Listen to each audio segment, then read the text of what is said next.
Boy, I had me a fun afternoon of having to explain to Simon Gotch everything that our show stands for, and him just responding constantly with like, well, that's the way you gotta do it sometimes, man. Just have fun with it. Oh, so he really wanted out of that conversation, huh? I believe the last thing I sent to him was we were discussing the character of it was one of the characters from Gravity Falls, and and I just go, oh, we've got a character like that. His name's Greg. He works in IT. He's a nice guy. I wish this was a lie. And then he didn't respond after that. Good. I'm glad he has some self-respect and knows how to walk away from a toxic situation. He's like, you're the Enzo Amore of podcasts.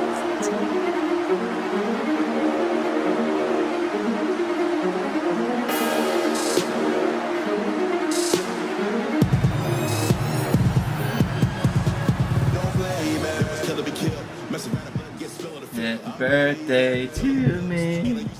Happy birthday to Blake. Happy birthday, it's Blake's birthday. Nobody gives a shit about me. So welcome to Fight Boys, the show about professional and not so professional wrestling. I'm your host, the bad boy of podcasting, Scottye Moore. I am the White Claw conspiracy theorist, the Dylan. And me, Blakey Tang, the Tang Man, who's full of nothing but Tang. Because I found a 2-pound box of Tang. Thank you, because... Please tell me the other part of that Tang you're drinking is moonshine. No, this is now cross-promotional, because on BS, Blake was also drinking Tang. At this point, it seems like we're sponsored, but no, this isn't the 90s. Look, I want to give... This isn't the delicious taste of Golden Crisp. Sugar Crisps? Can't get enough of that sugar crisp.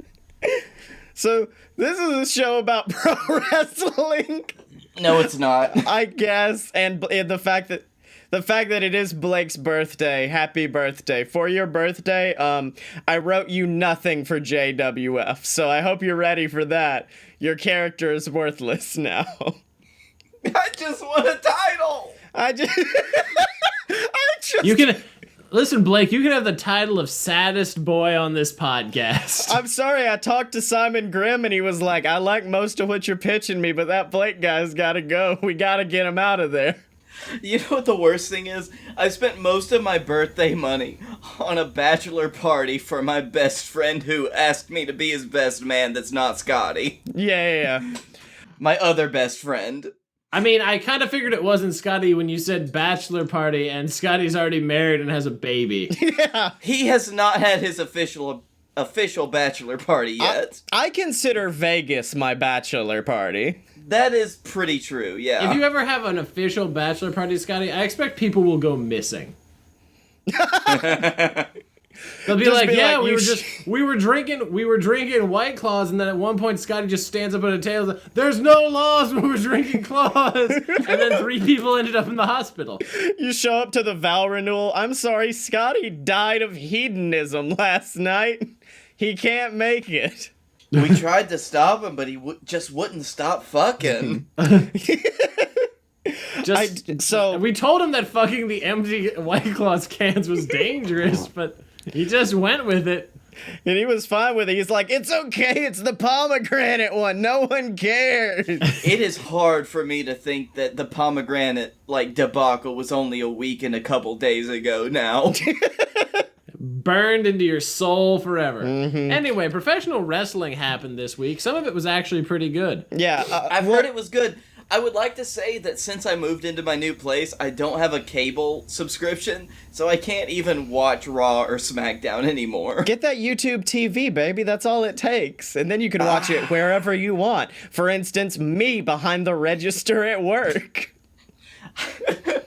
I work until normal hours now, thank you very much, Yeah. so I'm home by the time Raw starts. So who are Marco and Gunner? Marco. Well, Marco Stunt, of course, just signed to AEW. No, Marco, our friend we met at the fucking GCW show who was hanging out with us. We met his family. It was the thing where you didn't include last name, so I was just like, that's what I thought. But, like, it didn't make sense for a second. Well, it's not the Gunner you think either. It's some shitty indie guy named, like, Gunner Robinson, I don't know his fucking name, who literally went on a Facebook tirade about how furious he was that Marco Stunt got signed to AEW and he didn't, because he was like, I grew up and I seen the Hulk Hogans and the Rocks and the Stone Cold Steve Austins, and they're all big boys. How dare you sign this little boy? I can't believe this little man who could get beat by anybody.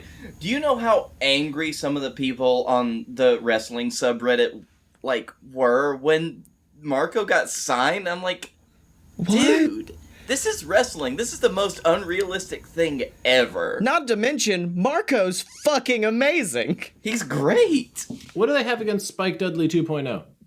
Right? Yeah. I would love Someone to see is that. Gonna... You want to know what his job is? His job is to be the underdog and get yeet from one end of that ring to the other. Yeah. And into the crowd. And into somebody else. And to Here, let me tell you my new dream tag team. It's Marco Stunt and Michael Nakazawa. Yeah. There is now nothing I want more in this world than for them to upset Victory, win the tag titles. You have no idea. There's nothing that would make me happier. Yeah. Also, in reply to the Gunner thing, I've never seen a more vicious outpouring of love and also vitriol than the entire wrestling community at once being like, fuck you, Gunner, Marco's amazing. That's all my Twitter account was for a solid hour there that day. I would like to, something that I really, really hope that AEW keeps doing is, a clear divide between cards. Because, Marco Stunt, he can show up in, the upper card stuff, and he'll get yeeted the fuck around. Yeah. He can be a lower card dude. And the fact that they have dimensions between all of them is something that I really enjoy. Yeah. You either have to work your way up from the low to the high, or if you're at the high, you can get kicked the fuck down to the low. Right. Yeah, I like that. I really enjoy that concept that they're working with there. Because, yes, Marco's amazing. But also, when I saw him face Nick Gage for the fucking GCW title, there was a few moments of being like, I know we're all wanting it to happen, but is it? This is a real Santino versus Daniel Bryan Elimination Chamber deal right now, right? I mean, when he screamed, I'm gonna win this fucking belt, no one... we didn't believe him, but we wanted to. Yeah. I was like, maybe you will. This leads into something that Cody said earlier that I really, really liked. Yeah. And I'm trying to find it, but he said that they wanted to appeal to their most hardcore fans, the fans that jumped with them since the beginning. Right. Because, I really appreciated that, because... in a business like this, you appeal to your base first because 80% of your revenue is coming from 20% of your people. And that 20% are, 2 out of the 3 of us, depending on if Dylan has come back from his horrible experience at Fyter Fest. Yeah. I think it's Fight for the Fallen. Oh, yeah. Fyter Fest was fucking great. Don't forget that we hung out with Megaran and ate fucking seafood. Yeah, that was when both of y'all were together. Yeah. And stared at ass in a wing house. Yeah. Maybe our enjoyment of AEW shows is, proportional to how many Fight Boys are there. Yeah. It's proportional to whether or not Megaran's around. Because I spent a lot of time with Megaran at Fyter Fest, and that was my favorite fucking pay-per-view of the entire year. Yeah, well, not only that, let's not forget the theme song to Fyter Fest was... A, our current theme song, and B, also by Megaran, which means, we got constant shots of Megaran throughout that whole show to make us feel better. Yeah. Which, okay, He blatantly said in the Patreon post to not share this or say anything about this, so I will not tell anybody what Mega Ran has posted on Patreon. But I will say you need to donate to his Patreon because it's the best thing I've ever heard in my fucking life. I didn't think a sweet, sweet boy like Mega could write a diss track, but he does, and it's great. And it's fucking fantastic. So you need to check out Mega Ran's Patreon. But yeah, unless he's dissing you personally, I don't care. Fuck Scottye Moore. Fuck Scottye Moore. But yeah, speaking of that, the possibility that Marco was gonna beat Nick Gage, that small sliver of this might happen. It might happen. That happened to me all I think it was Wednesday morning when I was watching the G1 because my daughter woke me up early enough to where I could watch it. And I was going, Lance Archer might beat Okada. I don't know, man. He might do it. First of all, please tell me that you were awake and trying to nurse your daughter back to sleep as you're like, fuck it, I'll watch the G1. Oh, yeah, straight up. Because I was sitting there like, I want to see what the results were. Because I saw there was one match that I think it was Coda versus... I can't remember who Coda faced in that one, but Coda ended up winning. So I was like, oh, let me see the whole card. Oh, wait a minute, the card's still happening. Fuck it, I guess I'm watching the G1 now, rocking my baby back and forth, bottle of milk in her mouth, as I'm just like, fuck, Lance Archer's gonna do it! And then he was promptly rainmakered to hell, and Okada won. It's almost like Okada's the best wrestler in the world. Yeah, shockingly enough, it's like he's kind of amazing. I mean, don't get me wrong. Moxley's been putting on like a fucking stellar performance so it's really shaken down. Like Jeff Cobb's had a shitty run because they've just kind of been jobbing him out, and like, Will Ospreay and Shingo have had good matches but didn't go. So like it's shaping up where it's like, okay, so Jeff Cobb and the two junior people are the jobbers of this tournament. Yeah, literally half of A Block has already been eliminated mathematically at this point. Like, well, that's what happens when fucking Okada wins 6 out of his 9 matches. Yeah. When you just kind of like say, all right, I'm just gonna give Okada the pass.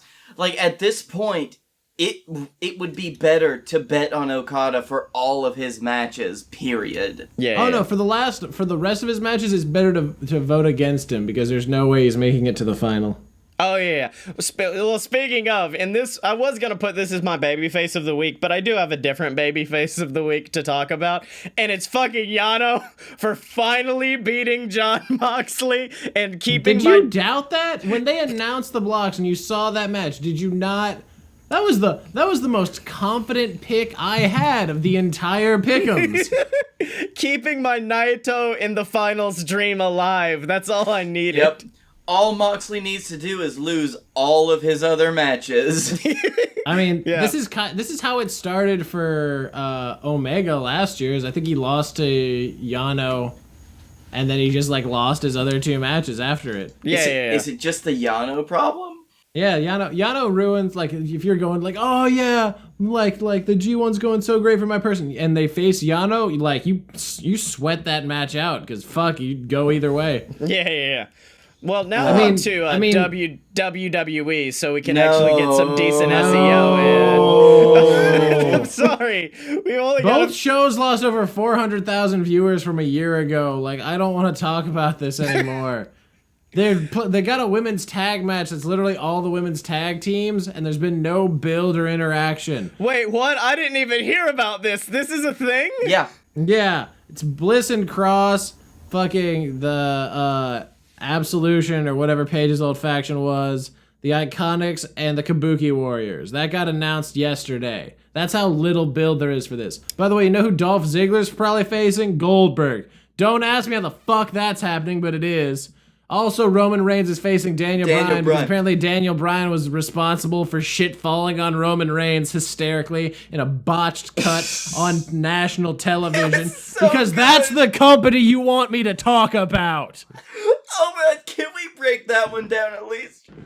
Because I want to say, of all the things, if it was not reported, then if you were to tell me that Daniel Bryan was the one that just detected the attempted murder of Roman Reigns, I would have loved it. If they would have said that the same night, it would have been enough build for me, period. I like how none of us have a problem with the fact that Goldberg is just coming back.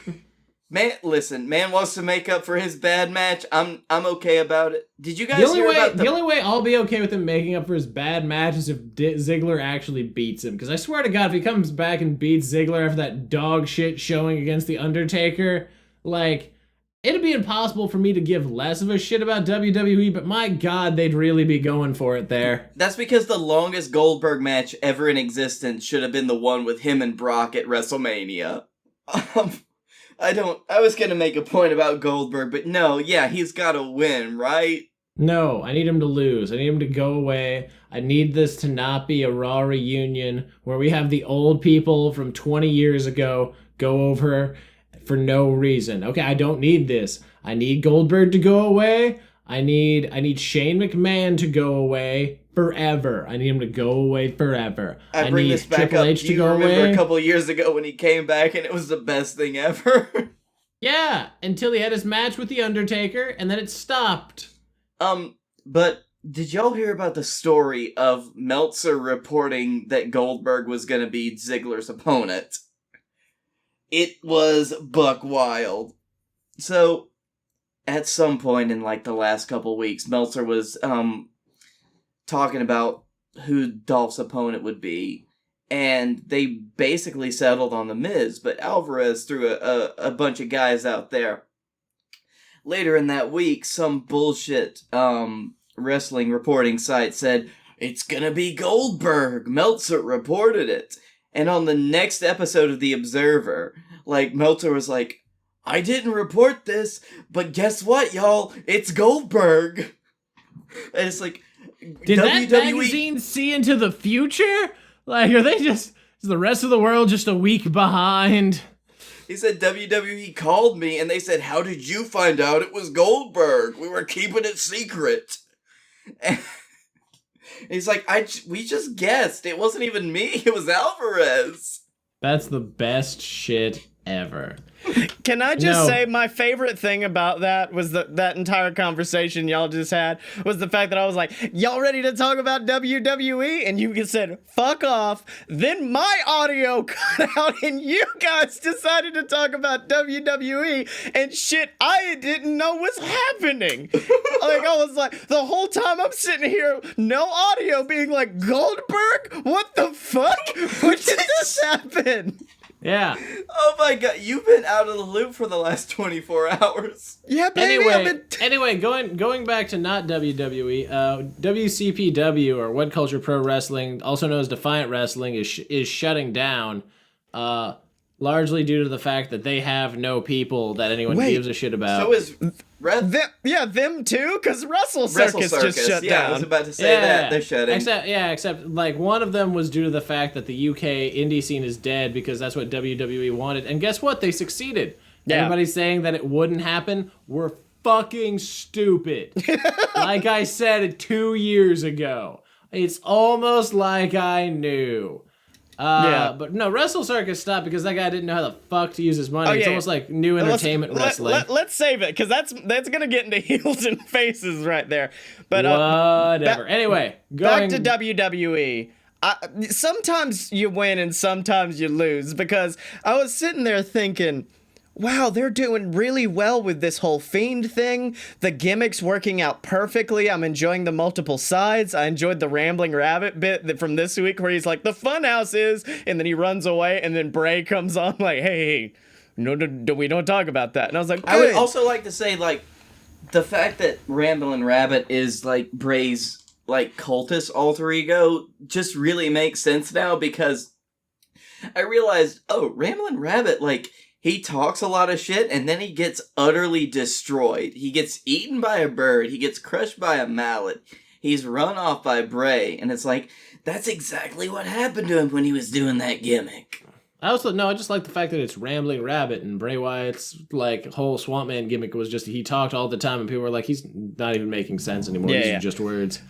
But, like I was saying, I was proud because I'm like, that's one of the best things they've ever had, and they're not fucking it up. I'm really happy. Then they took probably my favorite thing they've done, and that's the club, and then decided to be like, no, they're the OC now, and AJ's not even good heel AJ, he's just a little shit, and I fucking hate it. Do you mean the fact that, like, AJ's the worst forced laugh I've ever heard that I saw that happened on Raw this week? Remember, they're the only club that matters, because after Bullet Club and the Elite finally are no longer really that popular, they're fulfilling their destiny of being 2 years behind. I was waiting for Tama, the minute they were like the original club, Tama to be like, hey, fuck y'all? Hey, actually, fuck y'all. Fuck all three of y'all. Fuck you, okay? And he would say fuck that much. Maybe that's what Tama's all about, man. Yeah. Hold on, I gotta light my candle. But, speaking of, let's talk about the most important thing that's happening in wrestling this week. Hobbes and Shaw coming to theaters soon. And my favorite fucking Roman Reigns news story. My favorite Roman Reigns story to ever happen, which is apparently his first or second day on set. They were doing a scene where, like, him and Rock are standing back to back and they have to throw clubs at people approaching. And the director looks at him and goes, hey, look, it's a close-up shot. Don't throw them. All you gotta do, pretend to throw them and set them at your feet. Roman said, fuck all that shit, and just yeeted a fucking club straight at the fucking cameraman and spent the rest of the shoot just apologizing profusely to this poor man that he threw a fucking spear at. I like to think that he just let his inner Samoan side go and just let out a huge ooh-ah! Yeah, ah, boom! And then he realized what he did and was real sad because he understands the value of a human life. He's like, I could have killed him with that, I'll be honest. Two shot back and to the left. Back. I fought for months not to have this happen to me, please. Yeah. And also, speaking of things WWE is fucked up.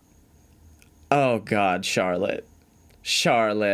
I'm gonna let y'all have that. I'll be right back. Fuck. Because I remember me on this show probably about 6-7 months ago coming out and being like, you know what? I think Charlotte's underappreciated. I think she's one of the greatest performers of our era. And now I am just consistently every week wanting her more and more to be off my television screen. Oh, I don't even know what's happening with that. What's happening? I only pay attention to half the things that happen. So, Charlotte was basically pulling... You remember when it was WrestleMania 28 and Miz was like, I main evented last year against John Cena and I won the championship, or defending, or like whatever. And so he was like, but I'm not on the show this year. Put me on the show. Charlotte came out and was like, I'm not on SummerSlam this year. And that is a slap in the face to me. It's a slap in the face to the Flair history. And then this week on SmackDown, King's Court came back, so we had to deal with Jerry, with special guest Trish fucking Stratus. Cut to Charlotte coming out and them making a match of Charlotte versus Trish Stratus at SummerSlam that, I'm gonna spoil my prediction for next week, Charlotte's probably gonna fucking win. Hey, guess what? That's WWE. There's a reason we didn't want to talk about this company, Scottye, but no, Scottye knows everything. Scottye's gotta talk about this. Oh, Scottye know best. Yeah. At least we wanted to talk about the Japanese wrestling tournament that's fucking, like, consistently been the best thing ever for the last 3 weeks. But no, you want to talk about improperly booked women's divisions and the number of people that are being misused on a week-to-week basis. Thanks for bumming me the fuck out. You know what the only good thing that happened? You know the only good thing that happened? The club or tag team champions for the first time since WrestleMania 33. And like, or 35. Since we saw them lose it, we get it back now finally. By the way, they're like the only club that matters, except not for the last 2 years where they were booked like the worst kind of jobbers on earth, getting beat in handicap matches. Like, at least Becky agrees with us on how terrible shit is, because Becky did an interview and they were talking to her about the Seth fucking storyline, and she was like, Yeah, I'm gonna be honest, I wasn't the biggest fan of it. I thought what I wanted was just two of the best in the company, two true badasses coming together and fighting off against everybody. You got a combination of the best people. Instead, they kind of just wanted to make it about us being boyfriend and girlfriend, and this is where real Becky kicked in, because she was like, and it's not like every week they were just saying, oh, it's Seth's girlfriend, it's Becky's boyfriend. They were masters of subtlety through the whole thing. Yes, they were. Becky Lynch is so, like, tongue-in-cheek, just, like, backhand, like, sarcastic compliment. It's honestly one of my favorite things about her. It's why she's my favorite. Like, I still like her while all of this is going on. Like, don't get me wrong, I hate that angle, and it's making me slowly appreciate Becky less. Yeah. But, like, I know it's not her. Yeah, I appreciate that. Whereas when it's Seth, I don't know, because he's been such a company dude that he's been willing to, like, listen, fuck himself up on Twitter. Listen, after he shit on Jon Moxley, he's dead to me. Oh yeah. I know, right? He's dead. Not even after the Osprey stuff. It was the John stuff where he was just like, you didn't try your best, and I was like, you can fuck so far off, you're on another continent. I mean, okay? I think, was that the week that we all decided that he was going to be our heel for different reasons? Yeah, where we lost the audio. So, like, the listeners didn't hear that week where he was the heel because he continued the fucking, like, feud with Baron Corbin. He was the heel because he got into a stupid Twitter feud, like, dick measuring contest with Will Ospreay. And he was the heel because he shit on Dean Ambrose for no reason and then made it sound like Dean quit when he let his contract expire. It was basically just a whiny little fuckboy, and I hope he gets hit in the face with something on national television. Hopefully a dildo from the crowd, because that'd be hysterical. Based on the footage that I saw from Raw, he did get hit in the face with the hard end of a stretcher, so... Well, hold on, we gotta get to heels and faces before we talk about that, but before we talk about that, I'd like to talk to you about Blue Chew, and also patreon.com/a-load-of-BS. That's the website where you can go, and you can support the Fight Boys, you can support the Load of BS. The entire BS network is supported when you donate over there. You get exclusive perks, you get shouted out on the show of your choice every single week, like that son of a bitch Ghazi, who's currently... He's running opposite us. He's fucking counter booking because right now is he trying to Thursday night war this motherfucker? Thursday night war. I will bury his ass. I will bury his hot topic reject ass in the mountains of Tennessee. I have no problem with that. Yeah. Wait, which Carolina is he from? He's from Carolina. That's why I'm burying him in Tennessee. That way his family will never find him. The only reason I'm fine with him counterbooking is he's put me and Blake in a match against their tag champs for the titles that I'm currently watching to see if we win. But also, in addition to those perks, you get access to our... Oh, wait a minute. Hold on. I'm watching it right now. Blake's stomping on the guy. He's getting him. And you get access to me and Blake's Hold show. on. You paid for this. FMA 245 says that's Sean Ross Sapp's gimmick promoting Blue Chew. Listen, everybody promotes Blue Chew, dog. Blake, we did it! Blake, we did it! We won the titles! Holy shit, really? Yes, we just watched it! We did it, baby! Yeah, fuck you, Ghazi! His champs are just two big motherfuckers, and we kicked their asses twice in a row. We are the best tag team in history. Hold on, Ghazi did just post to our chat. Ghazi, are you just double listening while you're booking? He's watching the show while I'm doing it. Oh, man. But anyways, you get access to me and Blake's The Tag Champs show. You paid for this, where we watch terrible movies and we commentate over them like Mystery Science Theater. We found some weird movie with Jason Momoa about cannibalism that we're gonna watch tomorrow. I'm sorry, you're burying the lead. It has Keanu Reeves in it, It does also have Keanu Reeves. You get access to that, our Discord, lots of fun stuff at patreon.com/a-load-of-BS. Okay, Dylan, I'm pulling out the phone. What do I need to say to Simon Gotch?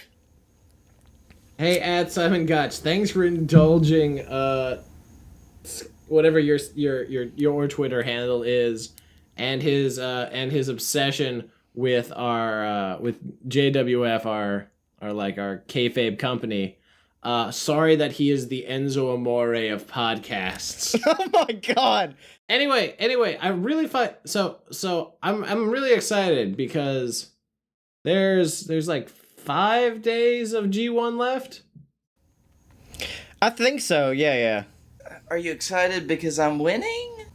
No, we're all within 2 of each other. Yeah, we are. This is. I we're think very close. Last year, weren't we like spread far enough apart to where we were like Dylan's clearly winning at this point? Yeah. I was Dylan was a clear first, and you and I fought for the middle spot for a long time, and then we split off. And then Scottye just nosedived hard as shit there at the end. It's all Tama's fault. It's Tama's fault, damn it. Well, for me, it's Moxley's fucking fault. Oh yeah, this year? Yeah. Well, hold on. Quick update. We are currently, Dylan is in third at 54 points. I'm second at 56, and Blake is first with 58. We are literally... I would also like to say, really quick, reading the Google Doc that you built, I saw, G1 update, Scottye, 56 points. Oh shit, how's he in first? Blake, 58 points, what the fuck? You expect me to move them names around every week, baby? No, I just delete 2 numbers and write them in. I'm too lazy for that shit. Man, I'd write a script for it. Yeah, everything well, we're one saying. of us has a degree for that, and the other 2 don't, Blake. Yeah, I can't edit the fucking thing, Dylan. Well, maybe if you had a master's instead of a bachelor's, you could. Okay, Dylan, of what you've seen so far, do you have a match of the G1 since the last time we've talked? The Moxley versus Ishii was. I've heard some good shit about that match. That was real time. Ishii did a splash off the top of the top turnbuckle to the outside onto Moxley through a Japanese table. That happened. Literally the 5'4", like, I am a man except I'm a rock, jumped off not just the top rope, to the outside through a goddamn table. And like... You could hear the table screaming as, like, he fell. I am the table. Yeah. Like, but it is really hard because the Ospreay fucking Okada match was also, like, as good... Yeah.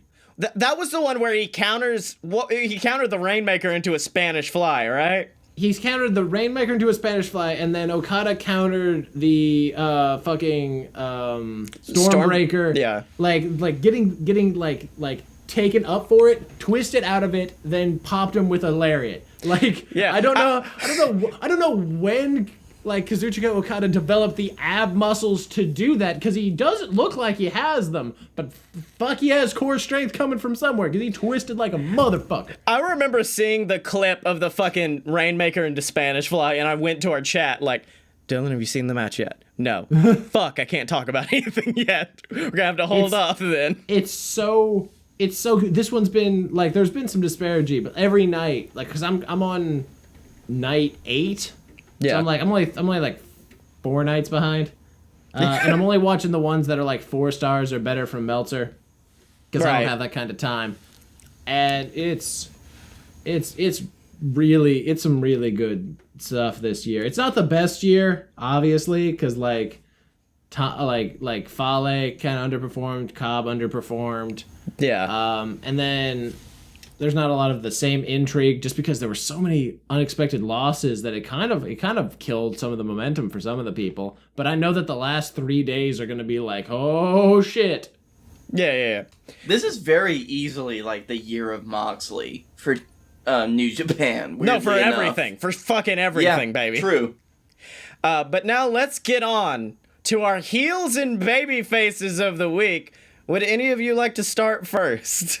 Which way are we starting? Heels or babyface? Whichever one you would like. I want to talk about my babyface. Oh, damn it. Okay, fine. You go.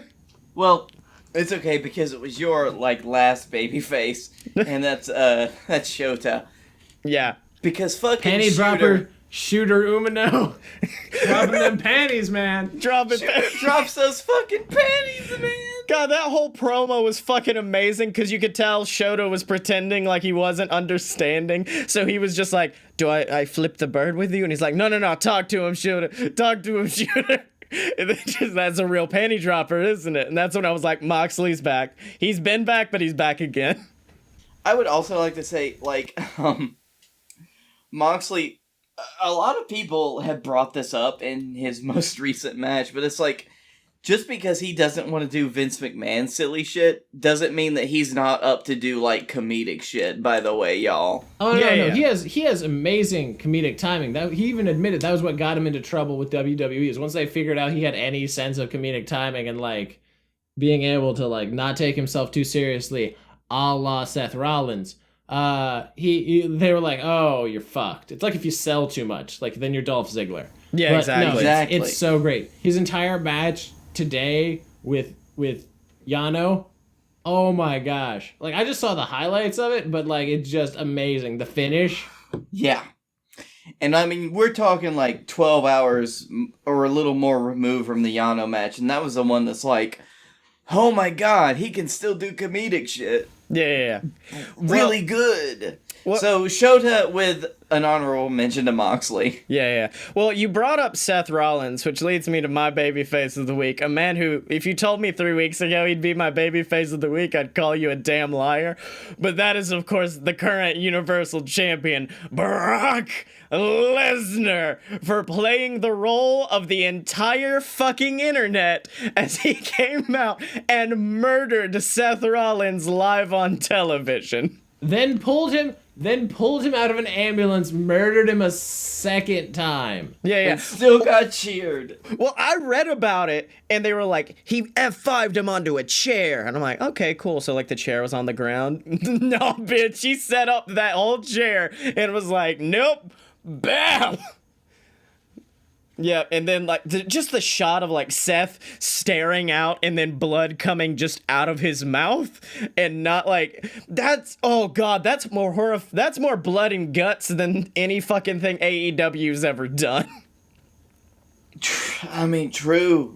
You got me there. That means internal bleeding right there. That's a lot worse. Now, wait, hold on. Yeah. He got dropped on his head and it broke his liver, and now he's got internal bleeding. It's what happens anytime you then he got dropped on a gurney on his stomach. There's no good way to take that bump. That had to hurt like a bitch. That stretcher bump was the worst thing I think I'd seen in a long time, and it was great. Yeah. So yeah, good on you, Brock, for doing what we've wanted to do for months now to Seth Rollins. As Gazi said, oh yeah, us at WWE, we're not going back to blood and guts. Oh hey Brock, could you murder Seth, please? Could you we want you to make him bleed the hard way, internally. Also, a secondary babyface of the week goes to Paul Heyman, who successfully convinced Vince McMahon, hey, maybe let him fucking wrestle during commercial breaks again. Maybe that's kind of some weird bullshit that's not helping your product right now, Vince. If Heyman is the one that, because of his new position, was able to make that change, I appreciate it so much. It's what online. That's what it had been said. It had been said that he was the one who got it changed to where they're no longer doing a bunch of bullshit 2 out of 3 falls matches. Do you know what the internet provided me with this last week? Oh no, I'm so happy. The greatest modern promo in wrestling. Yes. Which is Theo Von as the Rat King in this 2-minute fucking fake promo that is just. It's the greatest thing. I've watched it 6 times. And every time I enjoy it just a little bit more. There are parts of it that I'm just gonna quote in real life. You have no idea. Beso with the queso is coming back as a phrase, man. I've watched it so much since you posted it originally, and I'm I've not seen anything like this since the actual Macho Man Randy Savage. Right, I know, it's right?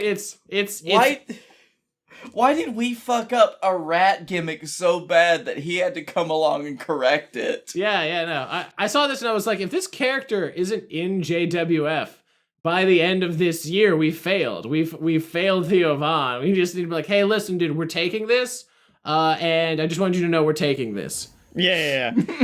No, this is just gonna be Connor's new gimmick. Is the Rat King. From Theo Von. No. I know, but Connor's not the highlight with the pyrite. He's not the vermin with the sermon. I'm trying to find the promo online right now, but I'm just seeing a bunch of like other things. You know what they say? The road through the strap goes through the rat. That shit was amazing. Do you know what's not amazing? Do you know what's not amazing? Well, hold on. I want to see if I can find it, and I'm just gonna put it in the episode if I can. If I can find this actual fucking promo. It's in the Facebook. Well, no, for some reason my iPad's not letting me look at our chat. Okay, well then that's a sign from God. Anyway, what's not good in the WWW is the entire women's division, which has now completely devolved into the mid-2000s, where there is one women's feud. That's it for 5 hours of television. You get one, actually, maybe two, because there are two belts. But that's it. You might get one online. Yeah, and they think that's okay now. They think that's the acceptable way to do that, and like it. Becky talked about why they needed to have an Evolution 2 without Ronda, just to be like, hey, we're still, even without her, we're still good. And like WWE is not about it. It's honestly, this last run until Fox takes over, it's just sad. It's fucking sad and pathetic. Like, just to watch how bad parts of it are. Parts of it are still really good. Kevin Owens slaying every week like a goddamn champion that he is. Like... But it's, like, especially watching... I'm not even that big a fan of women's wrestling. Like, not because I don't... Do tell! No, you're kidding. Yeah. Just because, like, I grew up with women's wrestling not being a thing, so now that they're like, women's wrestling is a thing, I was like, I don't have any room in my life. I wasn't prepared. I didn't adequately, negotiate storage for women's wrestling. Yeah. I can't handle a whole nother gender's worth of wrestling. That's a whole nother 50% of wrestling right there. Motherfucker, I just started learning about Mexico. Like, I can't. It's alright, I just figured out that Joshi was a thing when I saw Double or Nothing, so. Yeah. Alright, so I'm a little bit ahead of you. But yeah no. Like... But I am aware enough that I've seen the really cool stuff that Joshi does and that, like, some of the indies do. Or, like, you know, you see old clips of Sarah Del Rey just destroying people. Like, back in the fucking, Chikara and Ring of Honor days. I will watch some, like, Sarah Del Rey all day.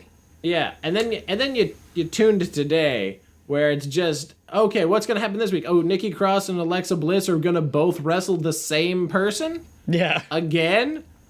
Because one of them is gonna something and then something.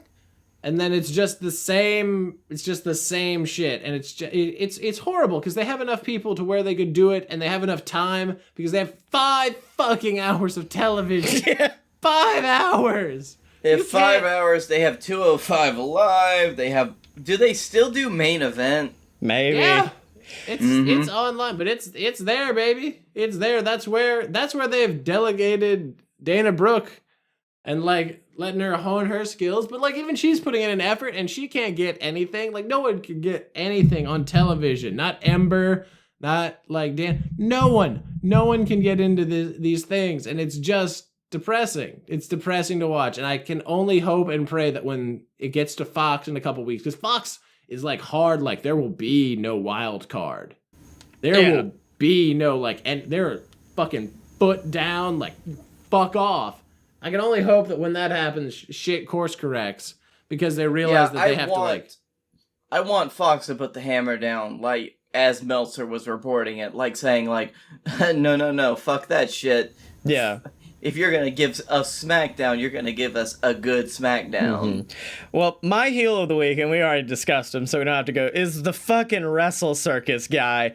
Because not only did, because apparently he's already had issues in the past. WrestleCircus has shut down once before because he's really bad at managing his money. But it's worse than that because people were already out there for the show when he canceled it, and they didn't have a flight back. They didn't have a way to get back. So like GCW was like, I can't remember who it was, but I think Orange would be the funniest one. We have saved Orange Cassidy. Would have been very nice for WrestleCircus to accommodate his flight back, but it's whatever, I guess. So yeah, I'm really enjoying that when we started a wrestling organization, we did it with the lowest possible overhead of it's all on audio and in a dumb fucking video game. Yeah, because we can't pay motherfuckers. and even if it was taking place in real life, it would be in Birmingham. Like, what is it, like $6 to rent a venue? Listen, if you can get to Atlanta, you can get to Birmingham, all right? Yeah, so... Also, thank you, Dylan. It was actually used to be $5. We recently had a price hike on our prices. They told us it was all because of our podcast. Well, Blake, what about you? What is your most hated thing in pro wrestling this week? No, I want Dylan to go first. He already has. Oh, you have too. You both. Blake's like, no, go again, it's fine. Alright, I guess I'll have to talk about my heel of the week, the most dastardly villain that I've seen of all things ever, and... Blake's looking around his room, just being like, and it's the damn plastic bag man. Look at this candle right here. No, of course not. My heel of the week is Wilson Fisk, because... I have, about 9 months later, gotten around to watching Daredevil Season 3, and he's just an asshole again. Okay. And in fucking Spider-Verse, he's just a massive Lego block of a human, and I can't stand it. He's just real big. He's a secondary antagonist at best, even though he made the problem. Yeah. Well, I think the only way to follow that up is with a Scottye Moore live reaction to the Rat King and his promo. So you just gonna listen to it? And here he comes. It's the two-time TFATK champion. Rat King, can we get a word? You can get a whole sentence, little Jerry. It's Gianni. What took so long to get the belt in the first place? Listen here, baby Jarvis. Everybody knows that Brandon Shopback and Brian Callis got a little bit of slow in their mojo. But you can't hurry fate, can you? And you could hear the belts a coming. He looks like Jeff and Hardy in the 90s. And I ain't took an L since I don't know when. Are you worried about protecting your dynasty? I ain't worried about nothing. And you could tell them this and you could tell them that, little Bobby. And you could tell them that and you could tell them this. They said he can't win one, and it was done. And they said he can't win two, and the rat came through. You keep saying they. Who's they? Can you explain everyone? I'm talking to the hate layers and the naysayers. Layers. Chris Dent-Leah sending me naughty emails at night after his shattered rap career. And Andrew Samtami, that alcoholic burn victim. They're all after my cheddar. They want a beso, the queso, baby. So I'm telling all of you, that anti-American Tacky Mapaport, and that hungry skeleton Honey Chinchcliffe, and that little Vietnamese side rib, Mr. Barbie Lee. You want to get in bed with the lead, brother? You want to roam with the chrome? You know where to find me. Because I'm the highlight with the pyrite. I'm the vermin with the sermon. Is it just getting in the trash can? Don't you forget it. Because the road to the strap goes through the rat. Okay, look, I'm gonna... There's rats on the fucking... Okay. I got legit chills the first time I watched that. That was so perfect. It made me... The highlight with the pyrite, I was just like, that's next level. You had to... Everyone who listens to this is an audio medium. I have a physical need for you to watch the YouTube clip so you can watch the fucking Rat King do his business, because holy shit, that was great. You have no idea how sad I was when I realized that wasn't a real promo. This summer, two men save the world. From who you ask? Everything invading robo-penises. This show is not about those two men. This show's just a load of BS. The show where Blake Tanner and Scottye Moore make up dumbass movies like that. We're your personal think tank. We're your two white guys, which fills the quota for a podcast, I think.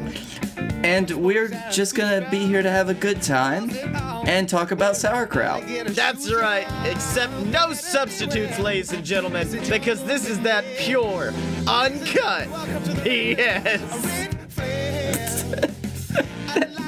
Good, uncut. Well, boys, we've talked about WWE, we've talked about... It's happened. For the first time in the history of the show, we have been replied to on our Twitter account. And it was just 7 simple words. And it was Simon going, I thought it was a radio drama. And I was like, no, bitch, we got kicked off the radio when we kept doing low blows. Oh, I did just like digitally high five you, Dylan. So. This, on the one hand, I feel sad that he feels like betrayed and like lied to. On the other hand, I feel sad for us because someone believed in us, and even though they had no right to because they didn't understand the product. But on the third hand, I like that we got one over on him. So good on us and our shitty little podcast. The shitty little podcast are good, baby. Not since we somehow bullshitted our way into StarCast have I felt like we have accomplished so much as a medium. Well, I think that's the exact kind of energy we need to go straight into another episode of JWF Monday Night War. Welcome, ladies and gentlemen, to JWF Monday Night War. I'm your host, Silver Spoon, joined as always by the man who knows how to throw one hell of a party. It's Captain Tibbs. Sills, I can throw axes, I can throw parties, I can throw whatever you want me to throw with deadly accuracy. That's right, we're getting ready for the biggest party of the summer, the biggest shindig of the summer, Summerfest, coming straight to you live on the Fight Boys YouTube channel. And Tibbs, we've got some amazing matches lined up, some amazing things. Earlier today, you announced that Blake Tanner will be facing off against the Hammerman in a rematch from last week for the JWF Captain's Championship. What do you think? You know, Sills, I just thought it's gonna be the best to see in our biggest shindig of the summer, to see a good, fair match between the Hammerman, the savior of the universe, and Blake Tanner, our current Captain's Champion. That's right, Tibbs. But in addition to that, let's talk about a match that, well, I'll be honest, it's got some emotional weight here at the table because one of the longest-standing JWF superstars of all time, Spider, the Longhorn Lockhart, will be competing in his last match, his retirement match in a JWF ring, as he faces off against his old friend, Sam the Beer Man Adams. And Tibbs, let me tell you something, I think it's going to be a beautiful affair. I understand that you think that, Sills, and I know. Spider Lockhart has deserved and earned the respect of every JWF fan out there. He has fought, and he has bled, and he has hurt himself across the years to give entertainment to all the people at the JWF, to everybody in our little neck of the woods. And I could say I'm proud to see him go out like this, but I'm also proud to see him go out because he still owes me money for the first fucking time. Well, Tibbs, right now coming to our ring is, of course, the Beer Man Sam Adams, the man who will be facing Spider in his last match, and everyone's been wondering how Sam feels about this prestigious position he's been placed in. So let's hear what Sam's got to say. Well, it's been a whirlwind couple of weeks for the old Beer Man here, and well, gotta admit, it's been tough. Not gonna lie, I went from a small-time mid-carder that barely made it on the house show circuit to being on one of the biggest shows of the year, facing off against one of my idols in his last match in the JWF. And everyone's been asking me, how does it feel? How does it feel, Sam, knowing that I'm gonna be the man to retire Spider Lockhart? And, well, I gotta say, if this last year traveling the roads with the Spider has taught me anything, it's that big man can still go. That Longhorn has plenty of years left in him, so Spider, at Summerfest, if you want to retire, you're gonna do it on my terms, because I know what you're gonna try to do. You're gonna ease up on me. You're gonna try to make it a real simple task. You're gonna try to force me to take old Yeller out behind the shed and shoot him. But I can't do that, because that is not the man that Spider Lockhart is. No. He's not some sad old dog waiting to be put down. He is a grizzly bear of a man that used to say that he would die in the middle of this ring. So I don't want to see an old dog in the ring at Summerfest. No, I want to see that same man that Captain Tibbs offered $1 million contract to back in the 80s. I want to see the man that showed up for work every single week prepared to kick some ass and make some money. I want to see Spider, the long damn horn Lockhart, and I want to prove that Sam Adams can go against him in the ring, whether it be now or 1986. I want to prove to you, and I want to prove to the entire JWF universe that Sam Adams is the best damn superstar that Spider Lockhart has ever been in the ring with. Don't disappoint me, Spider. Well, Tibbs, strong words there from Sam Adams, and let me tell you something, I gotta agree. I mean, when Spider said that he was retiring, he did almost give off that old dog energy, just wanting that one last match, one last hurrah. But Sam's not gonna accept that. It looks like he's wanting a 5-star match out of the Spider. What do you think? Well, as I understand that, I believe that that's the only way that we can really get rid of Spider in these days. I can't say I respect what Sam Adams has been saying, but he's going out there to respect he's been for Spider Lockhart, but I will only have to say one thing. Sam, if you do want to take him out back and shoot him, I'll give you a rifle. I was forced to sign that contract for $1 million under duress, and I would say that he lost a lot of money on that, so you just want to, do what you want to do, Sam, and I'll back you up. Well, Tibbs, I mean, you know this is live, right? Like, they could hear you just authorize a murder on air, right?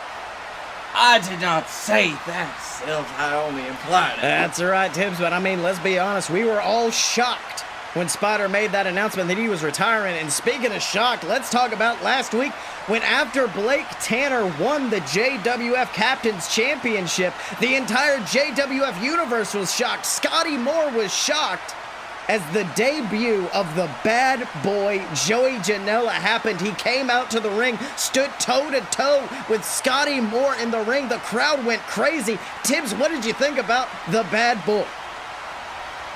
See, this is what we need. So a bad boy comes on to stand up to Scottye Moore. A bad boy comes out after Blake Tanner. So unceremoniously won the Captain's Championship. I knew that we needed someone to come up and stand up for Scottye Moore, being that mastermind behind all of this. Blake Tanner, of course, can win any championship he wants, but after being manipulated by Scottye Moore like this, I just couldn't believe it. And the bad boy Joey Janela, that man with the white claws, as he says, coming out and standing up for all of us. That's right, and those claws are dangerous, but one man who did not appreciate it is, of course, Scottye Moore, who, of course, sent a message to the bad boy earlier today. Let's have a listen. Joey Janela is a bad boy. And one dumb motherfucker. Because last week, Joey Janela decided to mess with my family. He came out here and interrupted what should have been my brother, Blake Tanner, his crowning achievement in the JWF, winning the Captain's Championship, becoming the first ever JWF Triple Crown Champion. But no, instead, Joey decided to come out and do what he does best, make it all about him. Oh my God, Joey Janela's here, the bad boy. He's come to the JWF. You see, those were the headlines surfacing on the internet after last week's episode, when the real headline should have been about how the Dynasty is just one title away from being draped in gold from head to toe. But you know something, Joey? I gave you a shot, I really did. I gave you a shot to own up to your mistake, to apologize to me like a man. I emailed you, DM'd you on Twitter, and every step of the way, you dodged me. Like the coward you are. You're afraid, Joey, you're afraid of the real bad boy in professional wrestling, and that's Scottye Moore. You see, you wanted to come out last week, confront me, get those headlines, and Joey, you got him. But what you forget is that every action has a consequence, and while you were too busy chasing clout last week, you forgot exactly who you were coming out to face. The JWF Tag Team Champion, Mr. Cash in the Bag of future Hall of Famer. And the moment that you remembered how badly you fucked up, you turned tail and ran. Because you know the same thing that everyone else in this arena knows, that the only thing that the bad boy is bad at is professional wrestling. No, Joey, I've seen your matches, and you prefer throwing yourself off of rooftops, getting into fights at Blink 182 concerts. You prefer all of that over actual wrestling, and that's fine. Because at Summerfest, I'm gonna do you a favor. I know you're signed with AEW, you got that real nice contract in your hand, and I know how much they would hate it for you to go to another promotion and get your ass handed to you. So I'm gonna do you one big favor, and that's challenge you to an unsanctioned street fight. This has nothing to do with the JWF, nothing to do with AEW. It has to do with two men who need to settle a problem. And that problem is proving that Scottye Moore is the real bad boy. Well, Tibbs, strong words there from Scottye Moore, challenging Joey Janela to an unsanctioned street fight at the Summerfest pay-per-view. This sounds astounding. Still unsanctioned means I don't have to pay for it, worry about liabilities or anything. That's like right, Tibbs. No liabilities. These two men can do whatever they want to each other in the ring. Chaos can reign. They can bring thumbtacks, chairs. Chaos will happen at Summerfest as these two collide. And also, like we said earlier, we're going to see Blake Tanner facing the Hammerman, Sam Adams versus Spider Lockhart. But one man we won't be seeing, Tibbs, is the JWF World Heavyweight Champion Momoa Curry, who just a few weeks ago was unceremoniously beaten to a pulp in this ring by the team of La Flambeau, Mojo Gruff, Honeypot. They absolutely decimated the champion, sending him to a hospital. And Tibbs, we haven't heard from him since. Well, Sills, of course, champion deserves some time off after a successful defense. Sills, you can't ask me to defend those two. Well, Tibbs, I mean, let me tell you something. The real problem in this whole situation is the fact that last week, La Flambeau made it clear Momoa Curry, the champion, he's out. He's not cleared to compete, which means that you have a choice to make. You have to give up that title, and they declared that title belonged to them. What do you think, Tibbs? So they have 1 month, 31 days since the champion last defended to claim a title. And damn it if I'm not going to make every single one of those days, Sills. I hope that they don't hear this, but I'm so worried about Momoa Curry. I couldn't believe how injured he was after that beatdown those two gave to him. I just could not. So anyway, Sills, they have time, and Momoa Curry has time, and he will show up and defend his title. Well, Tibbs, I'm looking at the calendar right here. It says Momoa's month ends next week on JWF Monday Night War, which means that you're going to have to make an ultimatum. You're going to have to choose who that title goes to. And Tibbs, I gotta be honest, I'm afraid if it lands in the hands of La Flambeau. So am I, Sills, so am I. But all right, I will have an official word to speak on this topic next week at JWF War. How about that? All right, Tibbs, but now let's keep focusing on that Summerfest pay-per-view, because we've talked about all the other matches on the card. Let's talk about one match that it almost seems like the odd couple, as you have paired up the Dylan with his longtime rival Chuck Tibbs to take on the team of the Canadian Crew, Felix Ball, the Lumberjack. Tibbs, what led you to this decision? Well, Sills, of course, the Canadian Crew have been the thorns in the sides of the Dylan and my son Chuck for a long time, and I realized after putting him in the match for the JWF Championships, I couldn't be there for my son all the time, and when he needed somebody, when he really needed somebody to team against, I thought that the Dylan was as good as anybody, a strong former champion, somebody who could kick ass, and somebody who could stand up there and be the best that they could be. That's I right, thought Tibbs, those two but could be together. well, that's right, Tibbs, but let's not forget, the Canadian Crew, they're a seasoned team, and they are heading to our ring right now. So let's hear what they have to say to the Dylan and your son, Chuck. Oh, boy, oh. Old Tibbsy thinks he's real smart, don't he? Putting the Canadian Crew in a tag team match against the Dylan and his own son, Chuck Tibbs. But you see, what the captain seems to forget is what a tag team actually is. You see, a tag team ain't just two people thrown together. A tag team is a bond. Two people who have each other's back in this ring and out of it and support each other no matter what. You see this 7-foot redwood next to me, the Lumberjack? I trained him up to be the wrestler that he is today, and in return, all I have to do is point, and he destroys whatever is in front of him. Meanwhile, not 1 month ago, the Dylan and Chuck were at each other's throats, beating the hell out of each other for the JWF Championship.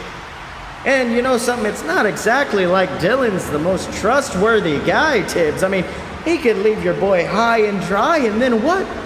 You'll be sitting in that chair, forced to watch as we absolutely decimate your... Tibbs! Tibbs, it's the music of Chuck Tibbs, and he's coming out, he's got the Dylan beside him, the tag team of Dylan and Chuck standing side by side, and Tibbs, I gotta be honest, it's a strange sight to see.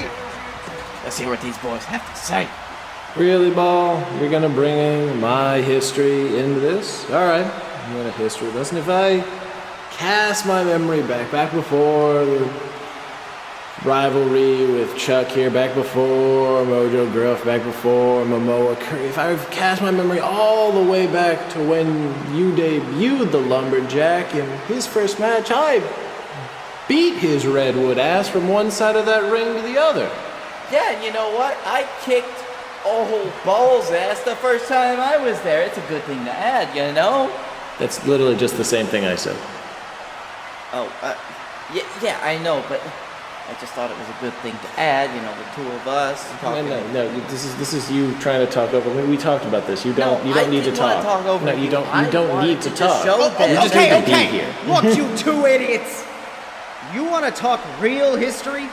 Because if you want to talk real history, then I'd be damn afraid if I were you, Dylan.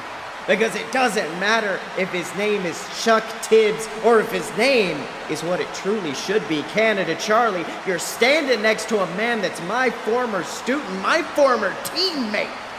And you never know. there's a very good chance that that boy could turn on you and rejoin this family that he truly belongs in, the Canadian crew. Yeah, no. Wait, what? Yeah, What do you mean? never gonna happen. Yeah, 100%. Because, you know, I'm pretty much smarter than that ball. I mean, that kind of tactic, it revolves around me not saying anything, and I kind of like this company. I kind of like my dad, and honestly, I like the Dylan a lot more than I like you, bud. I was just saying that if you did betray me, I would kick you in the groin so hard you'd shit your own dick. Well, you know, I didn't see any reason why I'd bring ball-based violence into this. I just want to set some ground rules. I just want to make sure we're on the same page, and that I will end your chances of reproducing. Christ, could you both shut your damn mouths? All you two are doing right now is proving my point. You see, this duo, hey, Tibbs, look at this stage right now and look at these two men. Because the fact of the matter is the allegiance between the two of you was a mistake. And the Canadian crew, we're going to prove it at Summerfest, because if this arguing, if this bickering is going to prove anything, it's that you two will never win a fight against the Canadian crew. Oh, really there, Chief, huh? Tibbs! Chuck and Dylan storming the ring. Felix immediately powdering out to the outside, leaving the lumberjack alone, but he's fighting him off, trying his best to face off against Dylan and Chuck. But Tibbs, this is astounding. Of course it is, Silves. Felix Ball, he never counted on this. That's right. Now Chuck managing to break free from the lumberjack's grasp, jumping across the ropes, and a massive drop kick sends the lumberjack falling against the ropes, trying to rush towards Charlie with those massive hands, but he's caught. He's caught by the Dylan for a massive upper dicker. The big man falling to his knees, but that's put him right in position for Chuck, because Chuck's got him by the neck and putting him down with a DD. Tibbs! And the lumberjack Tibbs, he's absolutely decimated in the ring. And let me tell you something, these two may not see eye to eye, but I think these two have got one hell of a chance of winning at Summerfest after that amazing display. Of course, Silves. Have you ever heard the term, they bicker like an old married couple? There's a reason old married couples bicker like that, because they've been together for so long, and they understand what it's like. These two understand what it's like to fight each other. It's like to bicker with each other. They can win.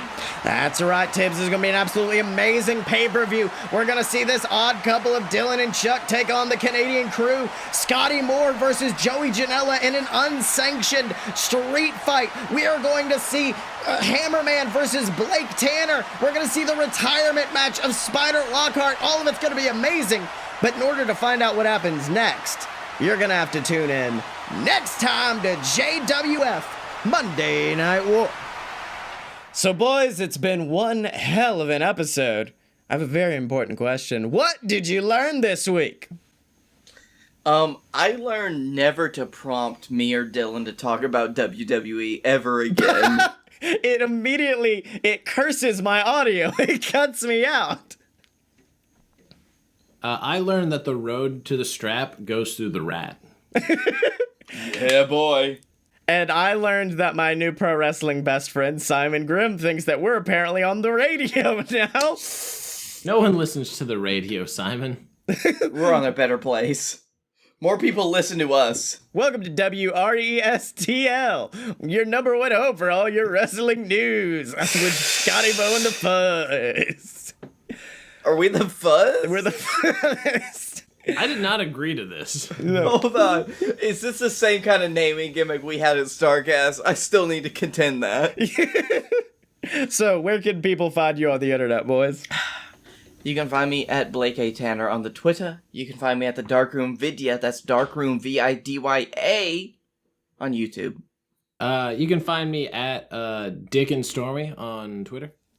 And you can find me at Scottye Moore, SCOTTYEMO. Buy all my books on Amazon, the Queasel Corp trilogy. Check out my Fiverr account if you want any cool, like, audiobook work done, or fuck it, I do a lot of shit. I wear a lot of hits. So make sure to check that out. Check out all the other shows online at aloadofpurebs.com. From fun fiction to a load of BS, they're all available for you to check out. We got a little something for everybody at aloadofpurebs.com. Oh, yeah, that's my job.